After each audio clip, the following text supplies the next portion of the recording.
So, Ms. Price, have you ever been married? Nope. Have you? Father Michael? Never been married. That's good. So why don't we do a TENtalk talking about dating during COVID? Yeah, that's logical. That's logical. You've never been married. I've never been married. We have a few ideas, though, and we want to share some things with you that we think would be very helpful for you to grow in your marriage during this time of COVID, right? During this time when you can't go outside and gather with people as often, and there's more restrictions all around that, why not get together and have that encounter still? When you get married, it's not the end of your dating life. That first encounter that you had, that beautiful experience of getting to know each other, needs to continue to grow. That's part of that marriage bond that happens as you go through life. You get to know each other better with the years. So when you have your first child, that shouldn't come to an end, even though it gets complicated. It may get a little bit messy, but you have that bond from the beginning. And I think it's also important to remember that before you were a mother or father, you were husband and wife. And that is your first vocation. That is the most important vocation to continue to cultivate and develop as you grow in your love for each other.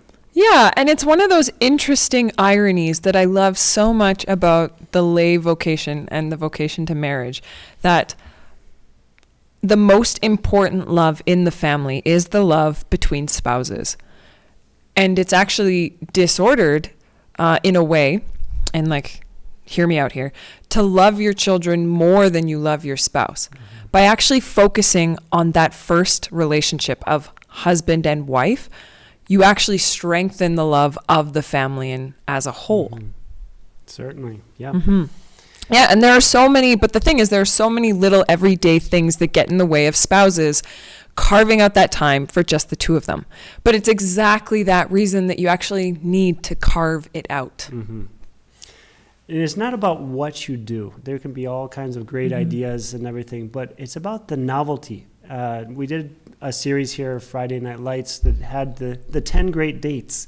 And the interesting thing about those dates wasn't so much where they went, what they did. It was about the experience that they had together, right? And there could be some very special things that you want to do together. It could be a walk at night underneath the stars, or walking through the streets as the street lamps light up the way, right? Those kind of things that are experiences that lead to a deeper conversation, that lets you enter into the life of the other.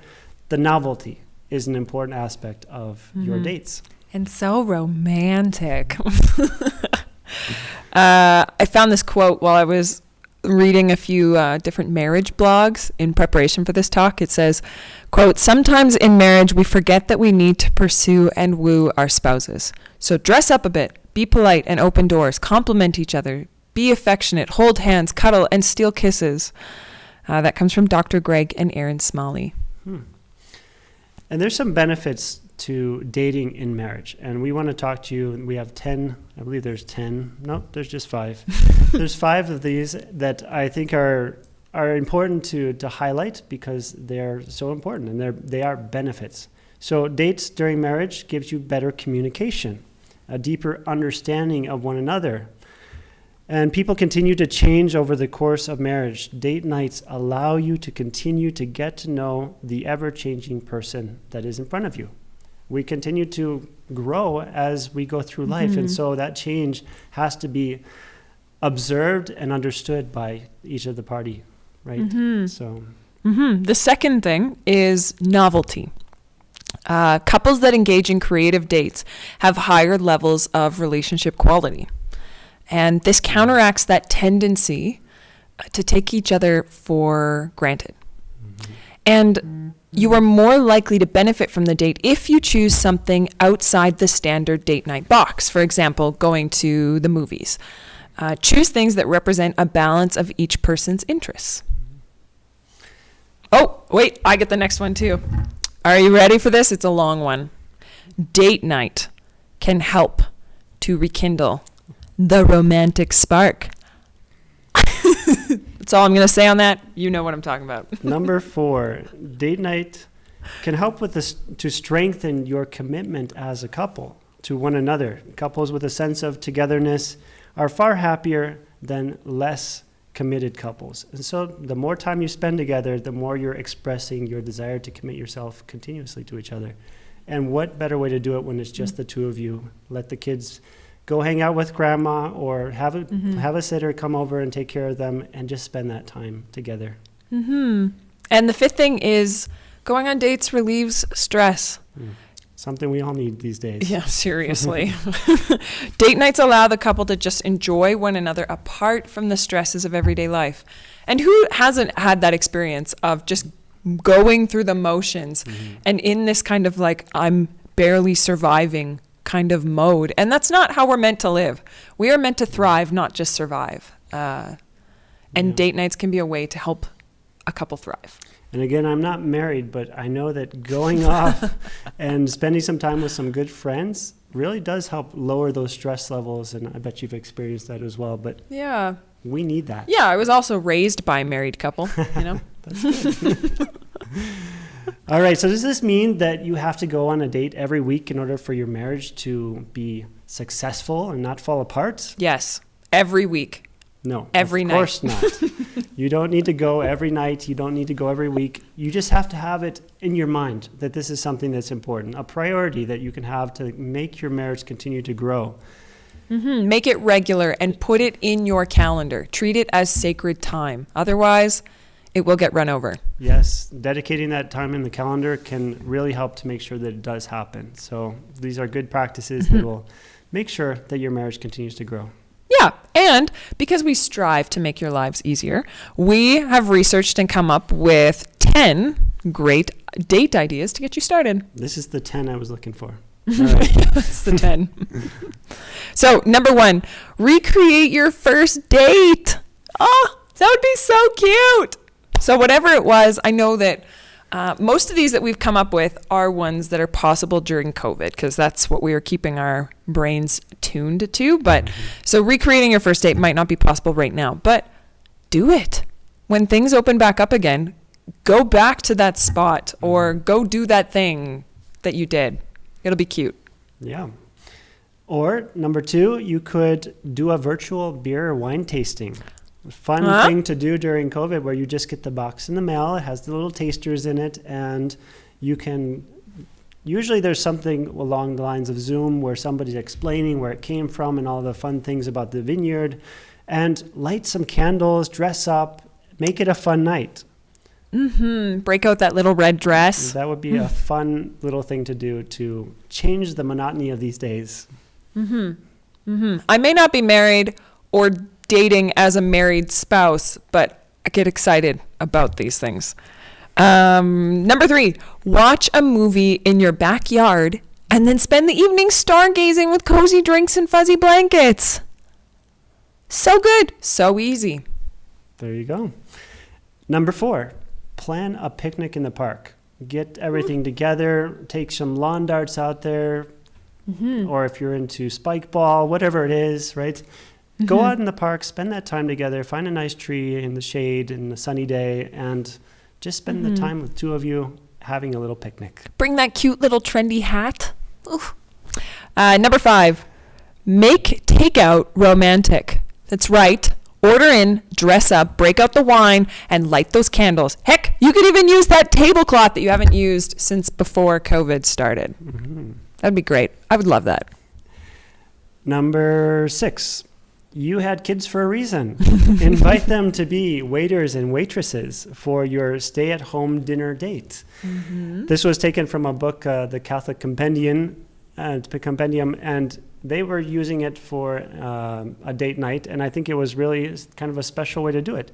You make a simple meal for the kids, little chicken fingers or something, and they eat first, and then you order something more special for yourselves that is delivered to your door, and then have them serve it to you as they are your waiters and waitresses at your beck and call whenever you want to call them to serve you. And then the oldest can put the younger kids to bed, and you can spend some fun time together in the evening. Yeah, the only other requirement with that one is that you take pictures of your cute little children in their waiter and waitress outfits and then send them to us. That'll be a memory. 7, Go on a date to a fantastic church you've never been to. And I put this one down because I don't know how many of you have, here in Calgary, we're blessed to have Our Lady of the Rockies down in Canmore. If you haven't been there, it's a stunning church. And what's between Calgary and Canmore? A beautiful drive where you could be alone and talk about things that parents talk about when their kids aren't there. Perfect. Number 8, break out the backyard lawn games. I mentioned lawn darts before. Maybe you have a badminton. That's something my family grew up playing. Get out in the backyard, play something together, compete against each other. You wouldn't believe how much I know married couples can be good at competing. We had what's it called? Cornhole, where you throw the bean bags into the hole. Nice. It got pretty competitive at my house, no matter what we were doing. But yeah, I can imagine having a couple you would love this. Yeah. Just try your hand at it. Just don't invite Father Michael over because he's a cornhole master. Master. I kind of like that stuff. Yeah, he's very good at that.